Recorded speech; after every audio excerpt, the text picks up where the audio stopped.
Hello, I hope you're doing well. Welcome back to more CSGO news. I hope you guys all enjoy. As always, all of today's stories will be timestamped down below. Some huge things happening this past weekend, and that is why I love Monday's episodes. There's always a jam-pack of information out there. The first of which, and huge news out there, it will be FaZe Clan finally finalizing their roster for iBuyPower Masters, as well as the Major. Now, there are many teams taking on this brand new role of having stand-in players, as of course, a lot of these players are on loans, but instead of doing a full-on buyout of these players, a lot of stand-ins for this Major, as well as iBuyPower Masters, guys. Of course, Zealous to Cloud9. We have Nothing on Complexity. We have many others out there like Envious taking on Kerrigan. And now finally, it will be AdreN from Gambit, guys, as a temporary stand-in for FaZe Clan alongside yNK as their coach. One of the biggest additions we will see before this Major, as well as, of course, just less than around 10 days from now at iBuyPower Masters. A huge change for this roster, and there are definitely people on both sides of the argument. Is this actually going to be a newly improved roster? In my own opinion, I do not think so. And of course, worth mentioning, guys, Robon, their coach of over 2 years, has led this team to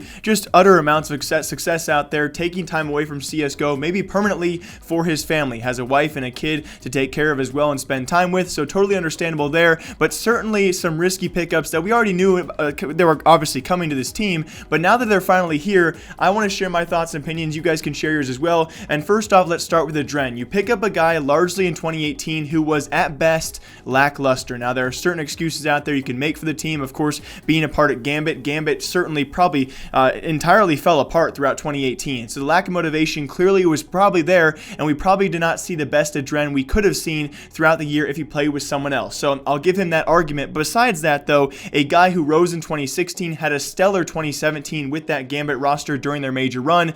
But the real question is, can he actually reach his former glory again at the age of 29 years old? We do not see many pro players of this age reach the caliber he did in 2016 and 2017. That's where my skepticism does come in about that. But nonetheless, guys, I think a solid pickup of the available options out there, and according to himself, it will be Nico to retain the IGL role on this team. So AdreN does come in alongside him, though, a brand new coach who is largely also unproven in the scene. Now, yes, he did join MIBR for a short 4-month stint. He did some great things with that team right away, winning Zotac Cup, top 4 at the Major, top 4 at both ECS as well as the ESL Pro League Finals. I think they actually placed second at ECS Finals. So a team who is arguably, though, already full of top talent. We know them, of course, to be a top 5 team already. So did they improve with yNK? Did he actually do his job? That's the hard part about evaluating coaches, because a lot of us, we just don't know the inside information of how well of a job he did do with that roster, although we can't argue they were pretty successful. But the argument does lie. They did just win one event, and that was pretty relatively soon after he joined that roster. After that, if you want to call it a fall off, I wouldn't say necessarily. It's still definitely a top 5 team, although full of top 5 talent as well. I do like, of the available coaches out there, which we don't know many of,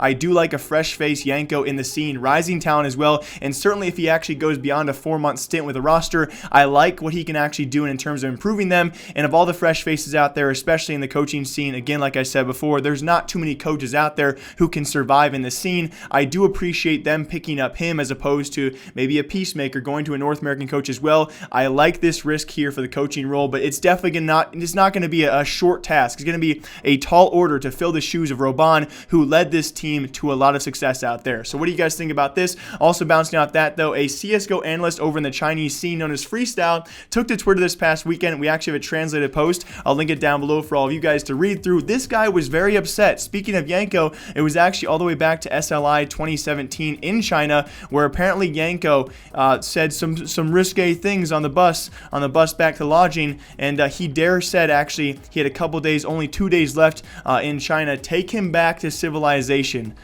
I can't believe he would say that. It's so mean. And apparently this guy Freestyle took these words to heart. I mean, throughout this post, guys, he got increasingly angry, even kind of contradicted himself more so. It's not really about yNK, though, because I actually wanted to point this out. A CSGO analyst in China finished off his paragraph by saying, I think Stewie is better than this guy, which we've seen negative connotations around Stewie multiple times over the past 1.5 to 2 years, and this one even furthers that. What would actually cause a CSGO analyst in China to say that yNK's saying a couple days left in China, take me back to civilization, and he got very mad at yNK? But even that light remark, this guy had the audacity to say, I think Stewie is better than this guy. So it really draws the question, what has Stewie been doing at events that makes these people so angry. But besides that, news that was actually announced last Friday after my last video. Unfortunate timing there, guys. I don't have access to these videos during the weekend, but some big news out there for French fans and LDLC fans who made arguably their best run in the organization's history throughout this past year of 2018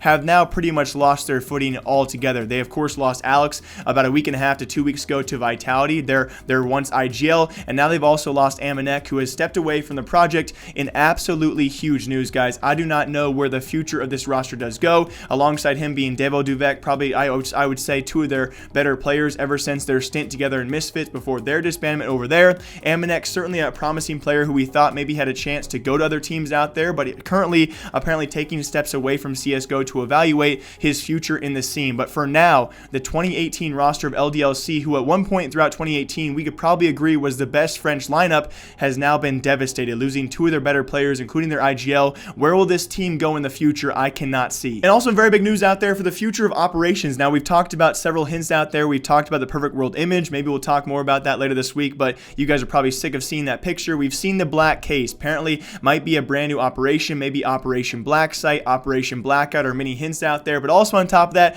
unveiled in game files, guys, or unveiled in game files will be two brand new maps coming potentially to Danger Zone or our next operation. So far revealed in the radar files of your radar for Danger Zone, guys, it will be two maps known as Enclave. Alongside that, also Dust. So this could be, of course, an expansion to that, maybe offering a few new maps for that Danger Zone. Both those maps do still look relatively small, but it does beg the question, will vehicles be involved? Will larger maps be involved in the future, such as Black Site, so on and so forth? There are many hints as to the future of CSGO, including Danger Zone, guys. Will it be a brand new operation is what I think a lot of us are leaning towards right now. Also on top of that, though, we'll talk about it tomorrow, guys. More confirmations on Perfect World skins, as well as hopefully more skins coming to our next CSGO case. But along with that, guys, in that same picture was, of course, Chinese New Year is approaching us as well. February 5th is Chinese New Year. So we talked about potentially a new case for CSGO skins would involve all these new Chinese style patterns for the new skin patterns in that case. Alongside with that, coincidentally, in just less than a month, guys, will be Chinese New Year. So will they try and, of course, tie in Chinese New Year with a new operation, a new Chinese case? It would make sense, but again, with Valve, we never have answers to these questions, and we can only make these predictions lightheartedly. But do keep it in mind, guys, this was, of course, a short episode of CSGO News. I'll be back here tomorrow. Hopefully some more changes we're going to talk about, but alongside that, we will talk about all the brand new skins potentially coming to that next case. But hope you guys all enjoyed your weekend, and welcome back to more CSGO News this week. If you want to stop by tomorrow morning, grab your coffee and chill with me. But thank you all for watching, guys. We also, over this past weekend, broke 15,000 subscribers. Thank you all very much for watching. As always, my name is Jake. I'll see you back here tomorrow. Goodbye.